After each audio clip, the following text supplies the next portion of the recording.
Everyone, आप सभी का स्वागत है मेरे यूट्यूब चैनल पर। और आज हम करने वाले हैं द हीरो पोयम, जो कि रविंद्रनाथ टैगोर ने लिखी है। रविंद्रनाथ टैगोर एक इंडियन राइटर हैं और सबसे पहले है हम आज की वीडियो में रविंद्रनाथ टैगोर के बारे में जानेंगे एंड आफ्टर दैट हम द हीरो पोयम का इंट्रोडक्शन करके लास्ट में डिटेल्ड एक्सप्लेनेशन करेंगे। और जो नेक्स्ट पार्ट होगा, पार्ट सेकंड, उस वीडियो में हम इस पोएम के क्वेश्चन एंड आंसर्स करेंगे। और आज की वीडियो में तो हम डिटेल्ड एक्सप्लेनेशन करने ही वाले हैं। तो बिना कोई देरी किए शुरू करते हैं। रविंद्रनाथ टैगोर, जो कि ग्रेट इंडियन ड्रामेटिस्ट, नोवेलिस्ट और पोइट हैं, इनका जन्म हुआ 1861 में। और इनकी जो एजुकेशन है वो उन्होंने घर पर ही जो है प्राप्त की थी, रिसीव की थी। टैगोर भारतीय सांस्कृतिक और राष्ट्रीय पुनर्जागरण के कवि हैं। और एज अ पोइट, जो टैगोर का विज़न है वो बहुत ही डेलिकेट, नाजुक है, बट रियलिस्टिक हम उसे कह सकते हैं। इनकी जो कविता है वो मन और आत्मा को जो है इक्वली टच करती है हमारे। और इनकी कविता को पढ़कर व्यक्ति अपने जो जीवन के गम हैं उन्हें भूल जाता है। ठीक है। And he sings of the beauty of the earth and the sky in his native land with a devotional zeal. तो हमारी इनकी जो जन्मभूमि है उसकी धरती, आकाश की सुंदरता, गीत भक्ति भाव के जोश के साथ गाते हैं। और इनकी जो ये वर्क्स हैं वो फुल ऑफ डीप रिलीजियस हैं, पैट्रियोटिक फीलिंग्स हम उनमें देखते हैं। और इनको नोबेल प्राइज़ भी मिल चुका है इनके वर्क गीतांजलि के लिए। सबसे ज़्यादा ये फेमस इनके वर्क गीतांजलि के लिए ही हैं। ठीक है। मैंने इंडियन ऑथर्स की जो है प्लेलिस्ट बना रखी है और एक स्पेशल वीडियो भी बना रखी है जो कि 1 घंटे की है, जिसमें मैंने सभी राइटर्स को कवर किया है। और इन शॉर्ट मैंने आपको बहुत कुछ बताया है, ज़रूर देखना। इससे आपको जो है इंडियन राइटर्स के बारे में बहुत कुछ जानने को मिलेगा, आपकी जो है नॉलेज भी बढ़ेगी। तो अब बात करते हैं पोएम के बारे में। ठीक है। सबसे पहले हमने क्या जानना रविंद्रनाथ टैगोर के बारे में। अब हम पढ़ने वाले हैं द हीरो का टाइटल। द हीरो ये एक पोएम है जो कि पोएम कलेक्शन से ली गई है। और पोएम कलेक्शन जो था वो था the crescent moon. The crescent moon. ठीक है। The crescent moon. यह कविता एक बच्चे के बारे में है जो कि डे ड्रीमिंग कर रहा है और वह कल्पना करता है कि वह अपनी माँ के साथ कहीं जा रहा है जर्नी पे, और रास्ते में कुछ डाकू हमला करते हैं और वह कैसे डाकू को मार देता है, कैसे बहादुरी करता है, दिखाता है। और सारा गांव जो है उसकी बहादुरी की प्रशंसा करता है। ठीक है। ये सब जो है रविंद्रनाथ टैगोर ने दिखाया है अपनी इस पोएम में। तो सबसे पहले हमने रविंद्रनाथ टैगोर का इंट्रोडक्शन किया कि वो इनका जन्म इंडिया में कलकत्ता में हुआ था। ये भारतीय सांस्कृतिक और राष्ट्रीय पुनर्जागरण के कवि है। गीतांजलि के लिए इन्हें नोबेल प्राइज़ भी मिल चुका है। और इनके जो कविता हैं उनको पढ़कर व्यक्ति जो है जीवन के गम भूल जाता है। अब हम जो है स्टेंजा वाइज जो है पढ़ने वाले हैं। ठीक है। सबसे पहले जो फर्स्ट स्टैंजा है वो है, mother let us imagine we are travelling and passing through a strange and dangerous country.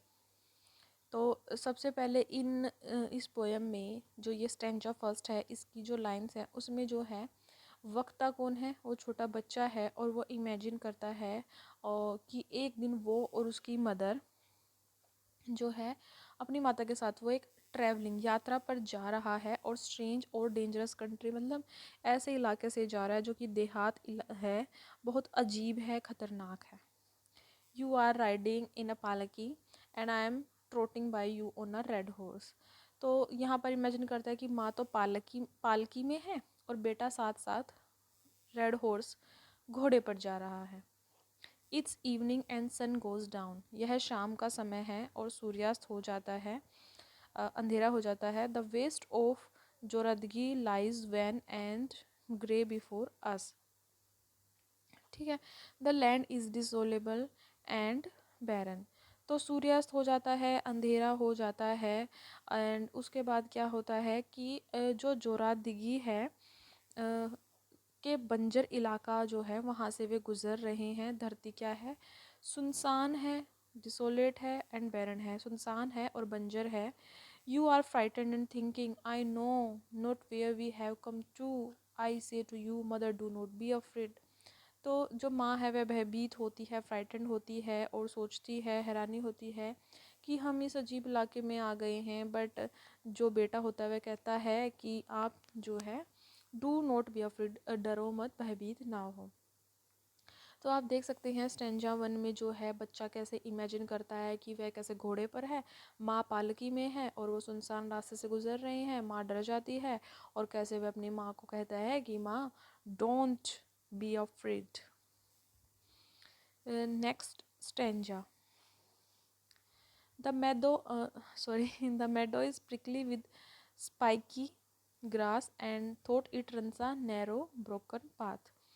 इन जो लाइंस में है, जो वक्ता है, जो स्पीकर है, वो इस इलाके का वर्णन करता है कि वे बंजर इलाके से गुजर रहे हैं। चरागाह कांटों से भरा हुआ है। जो प्रिकली होता है उसका प्रिकी होता है मतलब कांटे, और जो घास है वो स्पाइकी है, तीखी है।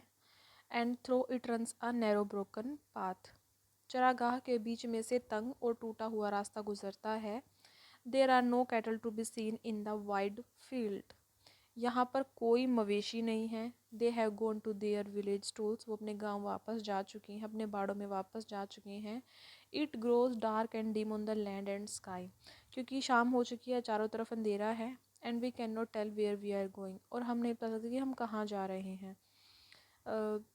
Suddenly you call me and ask me in a whisper, what light is that near the bank? अचानक जो है माँ कुछ देखती है, अपने बेटे से विस्पर करते हैं, मतलब कान में बोलती है, धीरे धीरे कुछ कहती है। उसके किनारों के उसने किनारे के पास जो है रोशनी को देखा। What is the light, what light is that near the bank, मतलब किनारे के पास रोशनी देखी। उनके सामने खतरा आने वाला है और वह पूछती भी है कि ये क्या है।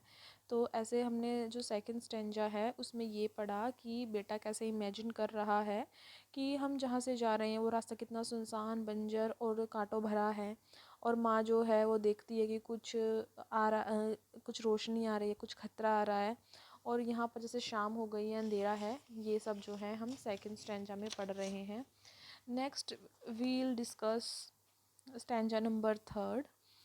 Just then there burst out a fearful yell and figures come running towards us. तो ये क्या है? You sit crouched in your palaki and repeat the name of the god in prayer.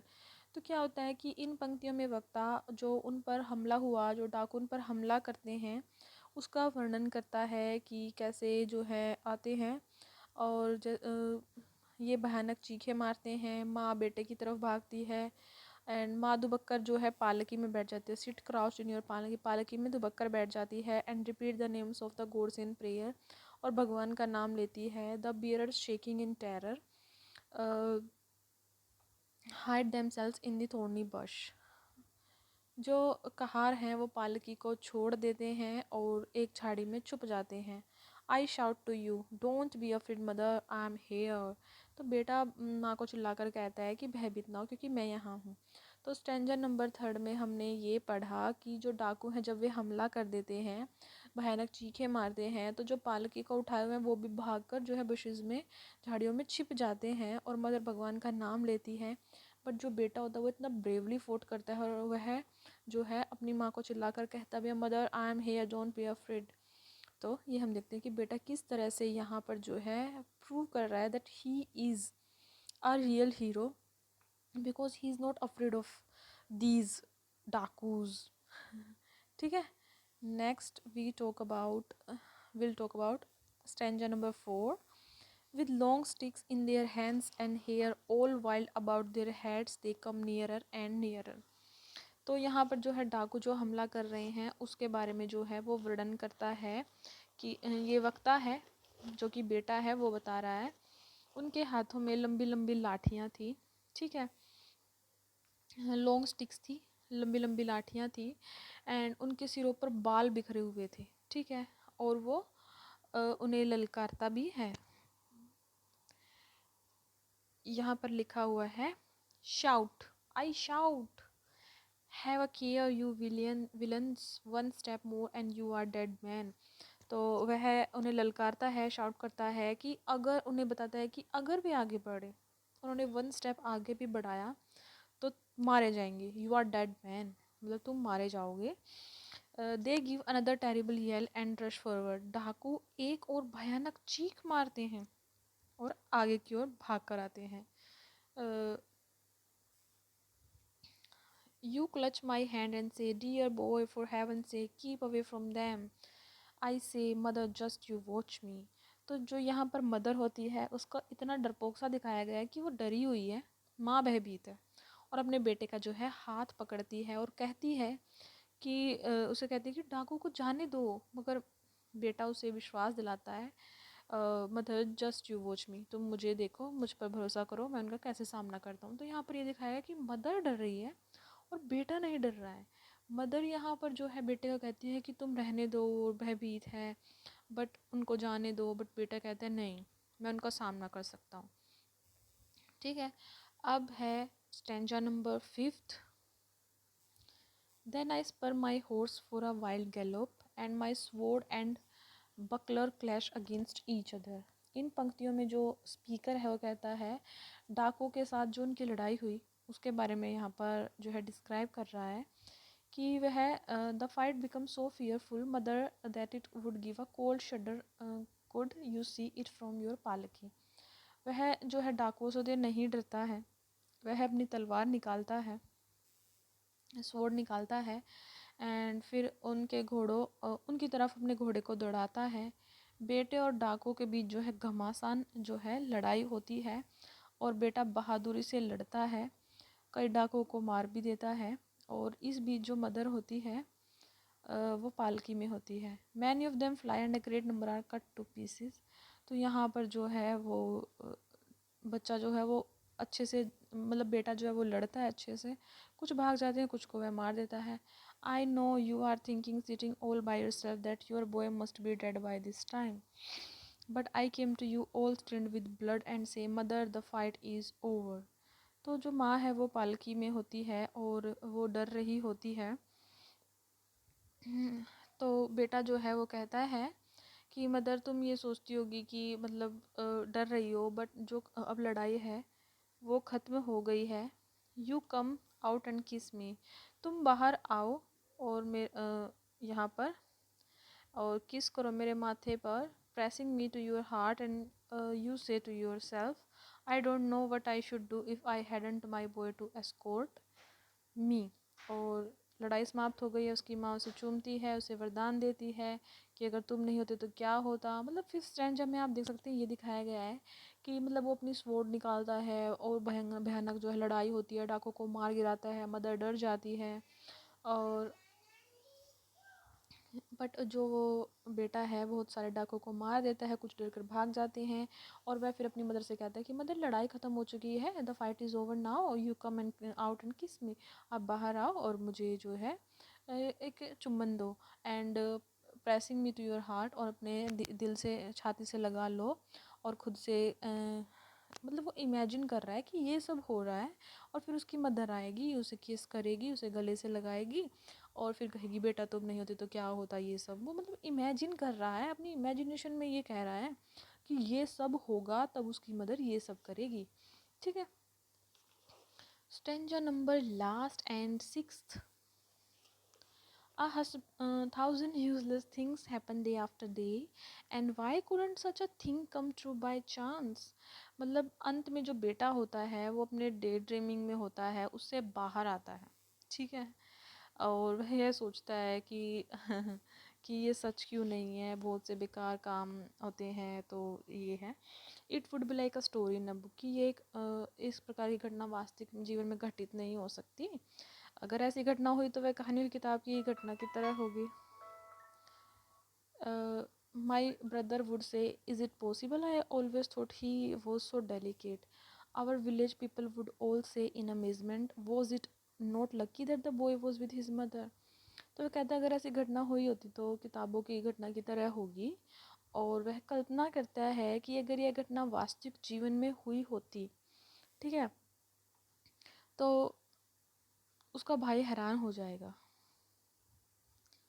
ठीक है, उसका भाई जो है हैरान हो जाएगा और कहेगा कि वह सदा तो अपने भाई को नाजुक समझता था, डेलिकेट समझता था, और जो गांव वाले हैं वो भी उसकी बहादुरी की तारीफ़ करेंगे कि अगर बेटा साथ नहीं होता तो माँ का क्या होता। ये सब स्टैंजा 6 में दिखाया गया है। ठीक है, तो इस तरह हम इस पोएम में देखते हैं कि कैसे जो बच्चा है डे ड्रीमिंग कर रहा है, खुद को सोच रहा है ये कितना बहादुर है और अपनी माता की जान बचा रहा है। ये सब अगर बेटा ना होता तो क्या होता। और अंत में लड़का कहता है कि संसार में प्रतिदिन कई बेकार के काम होते हैं, ऐसी कोई वास्तविकता में घटित ऐसी घटना वास्तविकता में घटित क्यों नहीं होती। तो आज की वीडियो में हमने पढ़ा the hero poem, Rabindranath Tagore की लिखी हुई पोएम है। और जो नेक्स्ट वीडियो होगी वो हमारी होने वाली है क्वेश्चन एंड आंसर्स पे। ठीक है, अगर आपको वीडियो अच्छी लगी हो तो लाइक शेयर कर देना और सब्सक्राइब कर देना चैनल को। Thank you so much.